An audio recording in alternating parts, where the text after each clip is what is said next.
Reels वाली बहू। प्रज्ञा को रील्स बनाने का बड़ा ही क्रेज है और वो दिन भर रील्स बनाती रहती है। खाते पीते घूमते फिरते घर में कॉलेज में रील्स बनाने के कारण प्रज्ञा पूरे कॉलेज में हाईलाइटेड है। जहां उसकी रील्स सभी को पसंद आते हैं, वहीं मनीषा चिंता में डूबी रहती है। एक रोज जब खाते हुए प्रज्ञा रील्स बना रही होती है, तब मनीषा कहती है, 1 मिनट भी चैन नहीं है इस लड़की को। ये नहीं कि खाना तो आराम से खा ले, लेकिन नहीं, अरे थोड़ी देर रील्स नहीं बनाओगी तो आसमान नहीं टूट पड़ेगा। अरे मम्मी, इसी को तो कहते हैं डिटर्मिनेशन।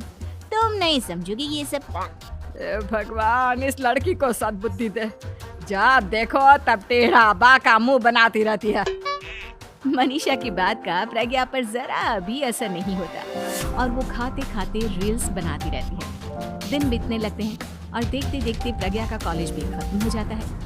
आए दिन कोई ना कोई मनीषा को प्रज्ञा की शादी करवाने का सुझाव दे जाता है। सब ठीक ही कहते हैं, प्रज्ञा की शादी कर देनी चाहिए। अपने घर के काम काज में व्यस्त हो जाएगी तो खुद ही ये रील्स और नाच गाना बंद हो जाएगा। मनीषा और प्रेम प्रज्ञा के लिए एक अच्छा लड़का ढूंढने लगते हैं और तभी विकी का रिश्ता प्रज्ञा के लिए आता है, जिसने प्रज्ञा को उसकी रील्स देखकर पसंद कर लिया था। अगले दिन विकी अपने माता पिता के साथ प्रज्ञा के घर पहुंच जाता है और प्रज्ञा साड़ी पहने हाथों में चाय की ट्रे लिए उनके सामने आती है। जब विकी को पसंद है तो हमें भी बहू पसंद है। बहन जी, आप बारात की तैयारी कीजिए। एक बार लड़का लड़की अकेले में बात कर ले तो अच्छा रहेगा। हाँ हाँ, क्यों नहीं। मनीषा विकी को प्रज्ञा के कमरे में भेजती है, जहां प्रज्ञा पहले से ही रील्स बना रही होती है। तभी विकी कहता है, आ गए आपके साजन जी। हमारे साथ ये रील्स कंप्लीट करती तो और भी अच्छा रहता। अच्छा जी, अब आ ही गए हैं तो बना ही लेती हूँ आपके साथ। दोनों मिलकर रील्स बनाते हैं। जब वी मीट और तुरंत पोस्ट भी कर देते हैं। फिर विकी कहता है, जब आप साड़ी में चाय लेकर आई तब मुझे लगा कि कहीं मैं गलत घर में तो नहीं आ गया। अब सही है। दोनों की शादी पक्की हो जाती है और शादी के दिन भी प्रज्ञा रील्स बनाने से चूकती नहीं। यहाँ तक कि बारात के समय भी नाचते हुए रील्स बनाती है। सभी लोग प्रज्ञा की तारीफ के फूल बांध देते हैं और प्रज्ञा नाचती गाती अपने ससुराल चली जाती है। सब कुछ अच्छा चल रहा होता है। प्रज्ञा यहाँ भी दिन भर हर चीज की रील्स बनाती रहती है। लेकिन कुछ दिनों के बाद जब सुनीता कहती है, बहू, ये रील्स के साथ साथ कुछ काम भी कर लिया करो। वैसे तुझे और क्या क्या बनाना आता है? मम्मी जी, वैसे तो सब कहते हैं कि मैं कुछ अच्छा बनाती हूँ, लेकिन मुझे लगता है कि मैं मैगी अच्छा बना लेती हूँ। हाँ, कॉफी भी अच्छा बना लेती हूँ और मुंह तो सबसे अच्छा बना लेती हूँ। हैं? अच्छा अच्छा। सुनीता अपना माथा पकड़ लेती है और कहती है, बहू, कुछ खाना बनाना भी सीख लेती। मम्मी जी, मैं लंबी प्लानिंग कर रही हूँ। जल्दी ही मैं इतनी फेमस हो जाऊंगी कि मुझे पैसे मिलने लगेंगे। हम दोनों सास बहू राज करेंगे, राज ना कर काम करेंगे और लोगों की तो लाइन लगेगी हमसे मिलने के लिए। तेरा दिमाग खराब हो गया है क्या बहू? हंसी मजाक तक ठीक है, लेकिन इस तरह घर नहीं चलते। जितना जल्दी हो इस घर के तौर तरीकों को सीख लो। प्रज्ञा मुंह घुमाकर चली जाती है और तुरंत उसी वक्त एक रील बनाती है। ये देख सुनीता का गुस्सा 7वें आसमान पर चला जाता है और विकी के घर आती ही सुनीता उसे सब कुछ बताती है। विकी भी अब प्रज्ञा की इन हरकतों से परेशान हो जाता है। तुम टेंशन मत लो मम्मा, मैं देख लूंगा। विकी कमरे में जाता है तो देखता है कि प्रज्ञा रील्स बना रही है।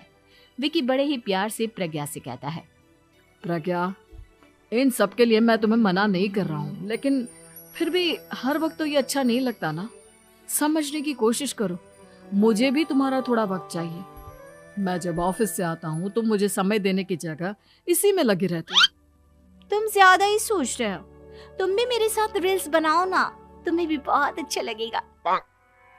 तुम्हें इज्जत से कोई बात समझ में नहीं आती क्या? दिमाग खराब हो गया है तुम्हारा इस चकाचौंध से। अगर तुमने अपना रवैया नहीं बदला तो मैं तुमसे दूर चला जाऊंगा। तुम ही रिश्ता लेकर आए थे, मुझे लड़कों की कमी नहीं थी और ना आज है। विकी दरवाजा पटककर चला जाता है। धीरे धीरे विकी प्रज्ञा से दूर होता जाता है। एक रोज मनीषा प्रज्ञा के ससुराल उससे मिलने जाती है। तब सुनीता उससे कहती है, बहन जी, अब आई हैं तो कुछ दिन यहाँ रहकर जाइएगा, आप ही का घर है। हाँ मम्मी, बहुत दिन हो गए तुम्हारे साथ एक भी रील नहीं बनाई मैंने। प्रज्ञा तुरंत अपने फोन में रील्स ऑन कर लेती है। ये सब मुझसे नहीं होता। तेरा ये भूत अभी तक नहीं उतरा क्या? बहन जी, आप कुछ कहती नहीं क्या इसे? जब आप ही कुछ नहीं कर पाई तो मैं कर ही क्या सकती हूँ। सास तो वैसी ही बदनाम है। शाम को घर की लाइट चली जाती है और मनीषा प्रज्ञा से कहती है, मेरे घुटनों में बहुत दर्द हो रहा है, तू लाइट का कुछ इंतजाम करना बेटा।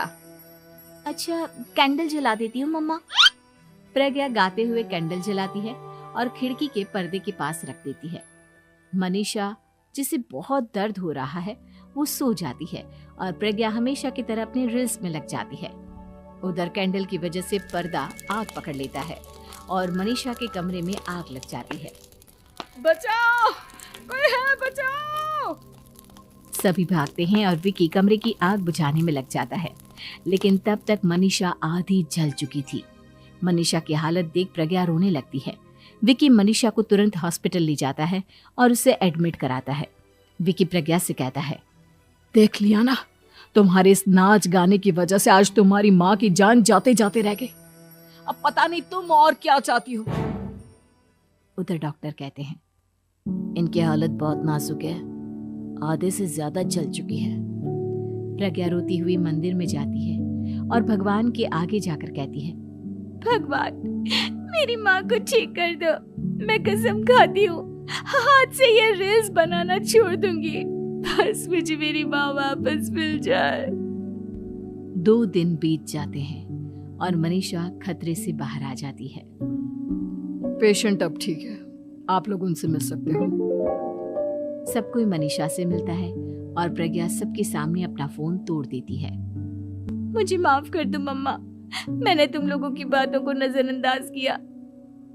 बेटा, कोई भी चीज जरूरत से ज्यादा खराब है। मैंने तुम्हें रील्स बनाने से कभी मना नहीं किया, लेकिन हर वक्त एक ही चीज तो सही नहीं है। मैं समझ गई हूँ मम्मा, आई एम सॉरी। प्रज्ञा उस दिन से रील्स बनाना छोड़ देती है और पूरी तरह से अपने घर में लग जाती है।